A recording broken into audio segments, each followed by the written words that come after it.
अस्सलाम वालेकुम दोस्तों, कैसे हैं आप सब। उम्मीद है कि आप सब खैरियत से होंगे। मैं हूं मोहम्मद मुबशर इकबाल और आपकी खिदमत में हाज़िर हूं एक नए टॉपिक के साथ।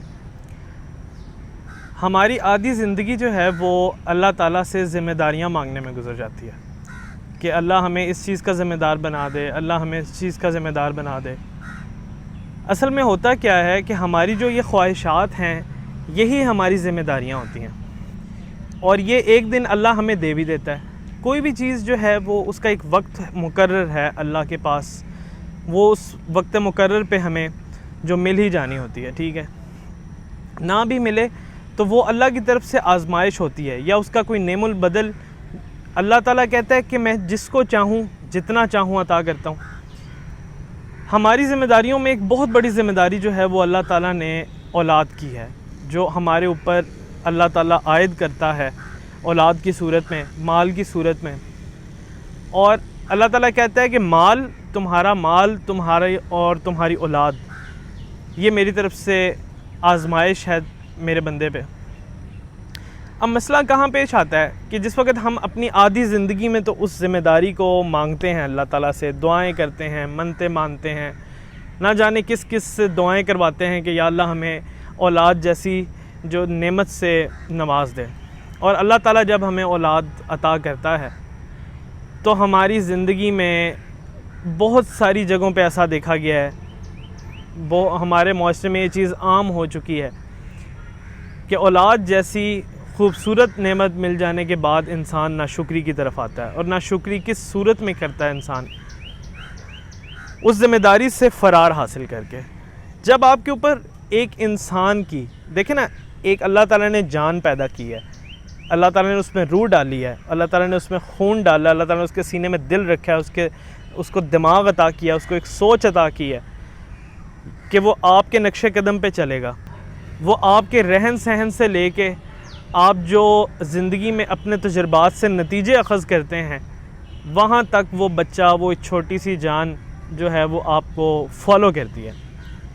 पेरेंट्स क्या करते हैं हमारे माशरे में कि जिस वक्त उनको औलाद मिल जाती है, वो औलाद को छोड़ के अपनी शख्सी आज़ादी जो है वो हर इंसान का हक़ है। मैं उस चीज़ से किसी को भी ये नहीं कहूँगा कि आप अपनी ख्वाहिशात को बिल्कुल मार दें, लेकिन जहाँ पे आपकी शख्सी आज़ादी के बीच या आपकी ख्वाहिशात के बीच किसी की ज़िम्मेदारी, किसी की ज़ात का हर्ट होना आ जाए, जहाँ पे ये पहलू आ जाए कि आपके बच्चे जिनको आपकी सबसे ज़्यादा ज़रूरत है, माँ बाप की बच्चों का ना, अच्छा देखें मैं आपको बताऊं, जो बच्चा होता है ना छोटा, जिसे हम नौनिहाल कहते हैं, ठीक है, जिसे हम कहते हैं जी कि अभी छोटा है, कच्ची सोच वाला बच्चा, लाशऊर में जो बच्चे होते हैं जिनकी अपनी सोच, अभी कोई अपनी ज़िंदगी का मकसद उनके पास कोई नहीं होता, उनकी ज़िंदगी में सिर्फ दो ही रिश्ते होते हैं, माँ और बाप के।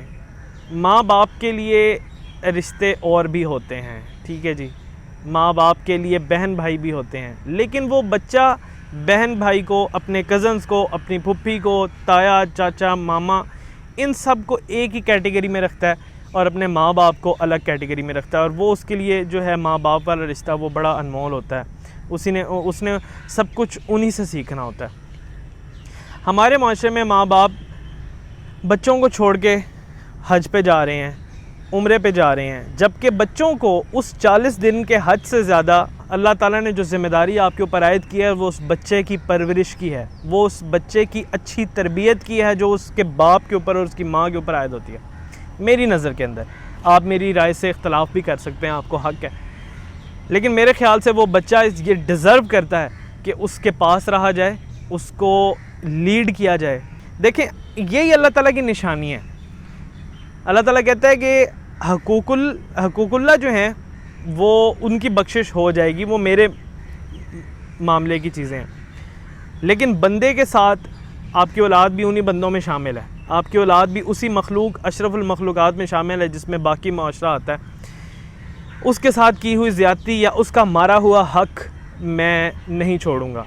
फॉर एग्ज़ाम्पल, आप मुझे एक चीज़ की बताएं ज़रा, आप ठीक है हर चीज़ अल्लाह के भरोसे छोड़ के जाते हैं, आप औलाद को अल्लाह के भरोसे छोड़ते हैं, वो जो 40 दिन का आपका हज है, اس کے اندر آپ کی اولاد کے ساتھ کوئی اونچ نیچ ہو جاتی ہے، یا آپ کا بچہ جو ہے، دیکھیں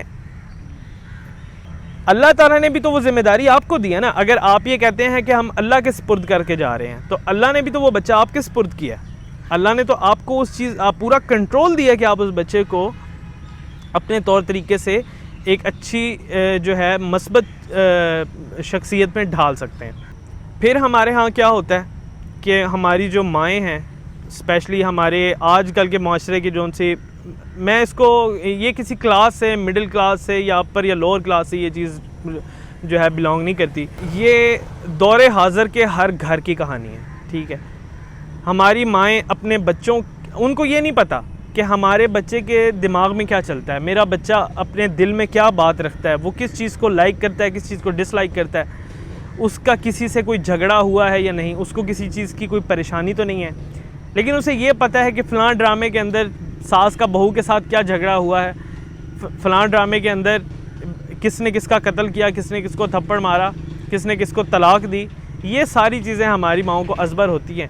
لیکن ہمارے وہ جو ان کے اوپر اللہ تعالیٰ نے وہ جو اصل ذمہ داری عائد کی ہے، جس کی انہوں نے کبھی اللہ سے دعائیں مانگی تھیں، کبھی اللہ سے انہوں نے منتیں باندھی تھیں کہ ہم اس کے پیدا ہونے پہ عقیقہ آپ نے کیا، آپ نے اس کے پیدا ہونے پہ لوگوں کو فنکشنز پہ بلایا، آپ نے اتنی دعوتیں دیں، کیا کچھ آپ نے اس بچے کے لیے نہیں کیا. تو وہ کیا صرف دکھاوا رہ جاتا ہے کہ آپ کو اس بچے کی جو شخصیت ہے اس کو آپ نے نہیں نکھارا، آپ نے اس بچے کی جو اصل تربیت کرنی چاہیے اس نے آپ نے منہ موڑ لیا، وہ چیز آپ نے چھوڑ دی اور آپ اپنی ذاتی خواہشات کو پہلے لے آتے ہیں. یہ چیز میرے خیال سے بہت غلط ہے. ہمیں یہاں پہ ہمارے سوچنے کا مقام ہے، یہ فکر کا مقام ہے. ہم اس چیز کو اپنے معاشرے سے کس طرح نکال سکتے ہیں، اور اس میں دوہری رائے کوئی نہیں ہے، صرف عمل ہے، صرف عمل ہے اور احساس ہے.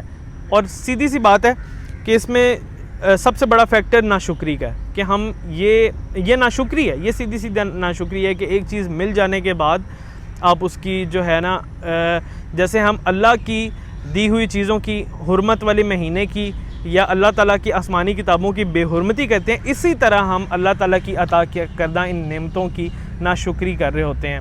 اور ان کے نتائج ہمیں بہت بعد میں جا کے ملیں، لیکن ملتے ضرور ہیں. اور تب ہم سوچتے ہیں، تب ہم سمجھتے ہیں، تب لیکن وقت ہاتھ سے نکل چکا ہوتا ہے. تو میری ان تمام پیرنٹس سے گزارش ہے کہ آپ کے اوپر جو ذمہ داری اولاد کی صورت میں اللہ تعالیٰ نے ڈال دی ہے، اسے بھرپور طریقے سے نبھائیں. کہ اللہ تعالیٰ نے قرآن پاک میں یہ بات کی ہے، یہ میں نہیں کہہ رہا، یہ کوئی کسی ممبر پہ بیٹھا ہوا کوئی مولانا یا مولوی نہیں کہہ رہا، یہ اللہ کا قرآن کہتا ہے کہ میں نے دنیا کا سفر جو ہے یہ مشکل بنایا، اسے میں نے آسان نہیں بنایا. یہ مشکلوں کی جگہ ہے، یہاں پہ ذمہ داریاں ہیں، ایک کے بعد ایک مشکل ہے. ٹھیک ہے، تو وہ جو مشکل اور وہ جو ذمہ داری آپ کے اوپر ڈال دی گئی ہے، اس کے بعد آپ کی شخصی آزادی وہاں پہ ختم ہو جاتی ہے. آپ، یہ بات نہیں ہے کہ آپ انجوائے نہیں کر سکتے، ٹھیک ہے آپ انجوائے کریں، لیکن آپ دیکھیں نا، آپ یہاں تو آپ یہ کہتے ہیں، اگر آپ کی اولاد آپ سے نافرمانی کے تو آپ کہتے ہیں نہیں میرے جسم کا حصہ تھا، مجھ میں سے نکل کے تو میرے ساتھ اس طرح بات کر رہا ہے. تو اگر آپ کے جسم کا حصہ تھا تو آپ اس کو پھر اتنا ٹائم بھی دیں، آپ اس کو اپنے ساتھ رکھیں، آپ اس کو اتنی امپورٹنس دیں، آپ اپنے کاموں کو بیچ میں نہ لے آیا کریں. ٹھیک ہے جی، میں آپ کو بتاؤں بچے بھی یہ کرتے ہیں. ماں باپ، بہت جگہ پہ دیکھا گیا کہ ماں باپ بچوں کے ساتھ مقابلہ لگا لیتے ہیں، بچوں کو مینٹلی جو ہے نا وہ ٹارچر ہوئے ہوتے ہیں بچے. اور یہ ہوتا کس وجہ سے ہے؟ انسیکیورٹیز ہیں. انسیکیورٹیز کیا ہے؟ میرا بچہ بڑا ہو کے مجھے چھوڑ جائے گا، اس کی لگام. اصل میں ماں باپ یہ بات شاید نہ کریں، لیکن ان کے دل میں یہ چیز ہوتی ہے کہ اس کی لگام کھینچ کے رکھنی ہے، اسے بہت زیادہ پیار نہیں کرنا. اگر یہ کسی کے ساتھ کوئی ذرا سی گھر کے اندر تھوڑی سی کوئی بات اس طرح ہو جاتی ہے، اسے 2 تھپڑ لگا دینے ہیں. ٹھیک ہے، اور بہت اچھے خاصے پڑھے لکھے گھرانوں میں یہ چیزیں ہو رہی ہیں. ٹھیک ہے، تو یہ اس کے جو ہے نا کانسیکوینسز بہت زیادہ خطرناک نکلتے ہیں بعد میں. آج کی اس ویڈیو کے ساتھ مجھے اجازت دیں، پھر انشاءاللہ آپ کی خدمت میں حاضر ہوں گے. تھینک یو سو مچ. اللہ حافظ.